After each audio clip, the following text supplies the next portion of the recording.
6 Takeaways from the January 6 Committee's first primetime hearing. Analysis by Amber Phillips. The Congressional January 6 Committee held its first primetime hearing Thursday night about the attack on the Capitol and the events leading up to it. Here are 6 takeaways from the 1st of June's hearing, after nearly a year of investigation. 1. The committee holds Trump responsible for the attack. President Trump summoned the mob, assembled the mob, and lit the flame of this attack. That is the top Republican on the committee, and one of only 2 who agreed to participate with Democrats, Vice Chair Liz Cheney, Republican, Wyoming, directly laying the blame for the violence on Trump. Henna President fails to take the steps necessary to preserve our union or worse causes a constitutional crisis, she said, we're at a moment of maximum danger for our republic. Cheney said that over the next month, the committee will present evidence that Trump made not a single call to the Defense Department or other national security agencies during the attack.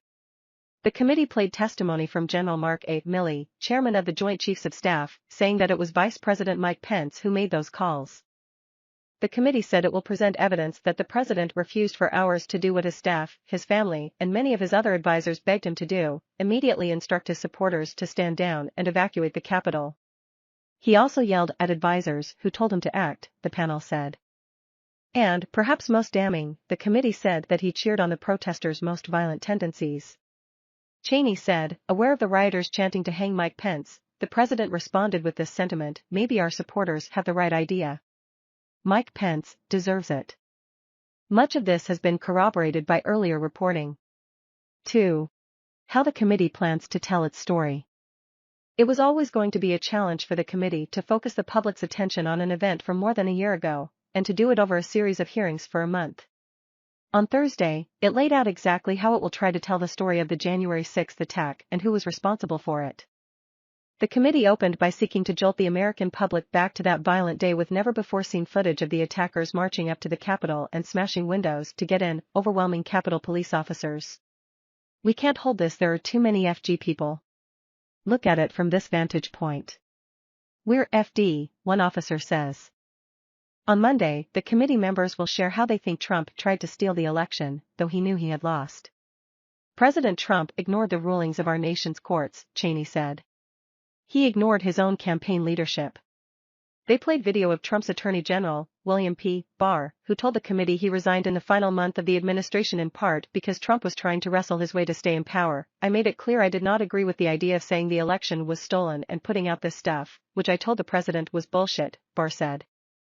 On Wednesday, it will detail how Trump corruptly planned to replace top Justice Department officials with his own allies, who wanted to endorse investigations of baseless election fraud claims in states like Georgia. After they threatened mass resignations, he did not end up replacing them. Later, the committee will spend a significant amount of time on the pressure Trump and his allies put on Pence to overturn election results on that day, something Pence himself said was wrong.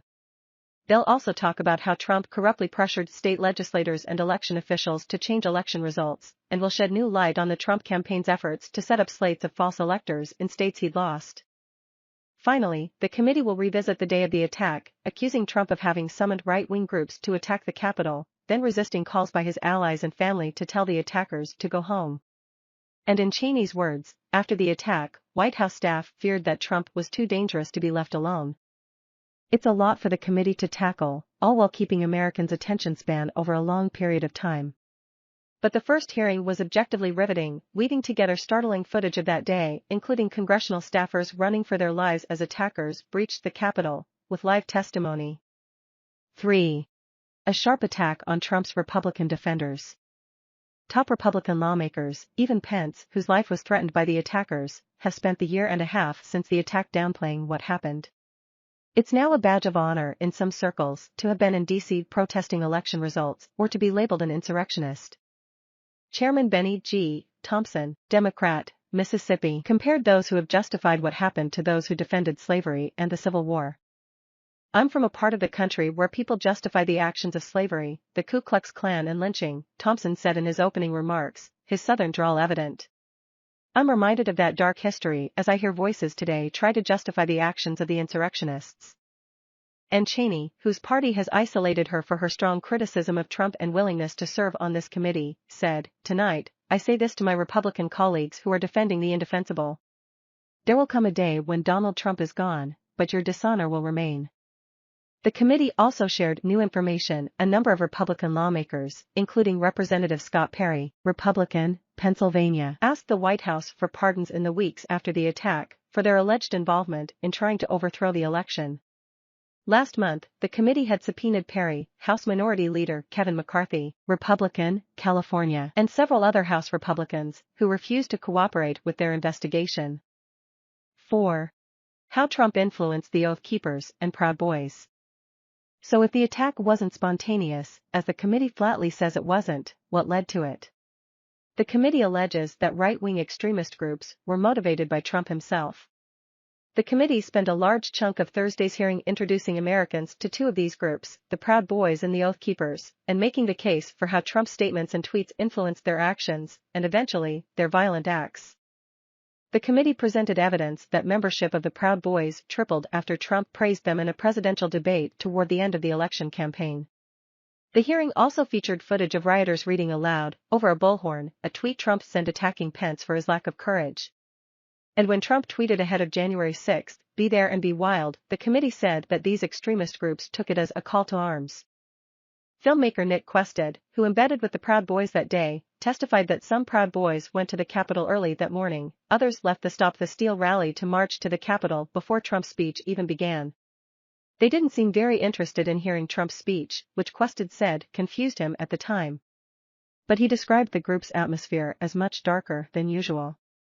"What you witnessed was what a coordinated plan effort would look like," Thompson said, after Quested finished speaking.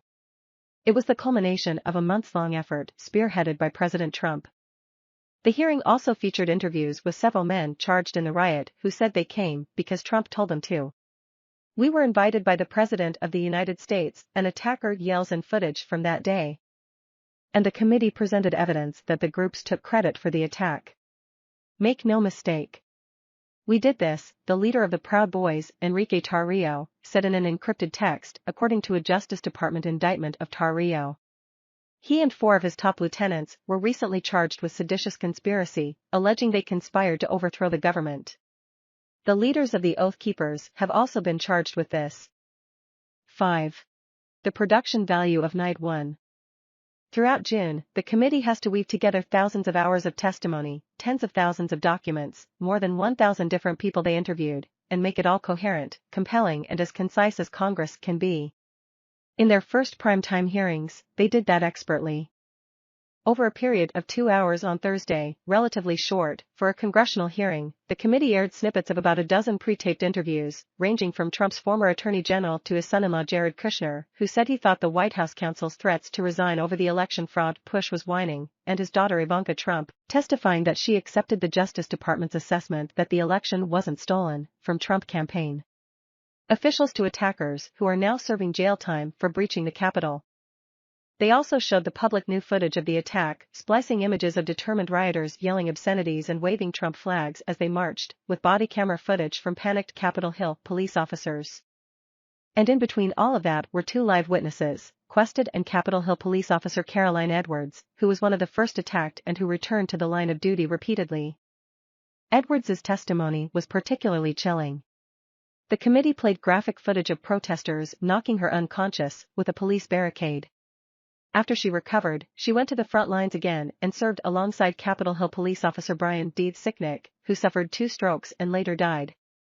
She described how she and Sicknick were tear-gassed and knocked down repeatedly, calling it a war scene. "I saw friends with blood all over their faces. I was slipping in people's blood," said Edwards, later adding, "It was carnage." In the audience were Sicknick's relatives, as well as other family members of Capitol Hill police officers. 5 people died in the January 6 attack or in the immediate aftermath, and 140 police officers were assaulted. It was an emotional night, and the committee intended it to be. 6. The committee says more is to come. They've spent 11 months investigating, but they're not done, Cheney reminded the American public. "Oh, our investigation is still ongoing. So what we make public here will not be the complete set of information we will ultimately disclose." And she added that Justice Department criminal investigations are also ongoing, specifically mentioning that investigators are de-encrypting messages from those involved in the attack or in election conspiracies. That could mean completely new evidence may be revealed even with the hearings underway, or that the committee will keep sharing revelations throughout the summer as the midterm elections near. After June's hearings, the committee plans to release its final report in September. This has been updated with the latest news.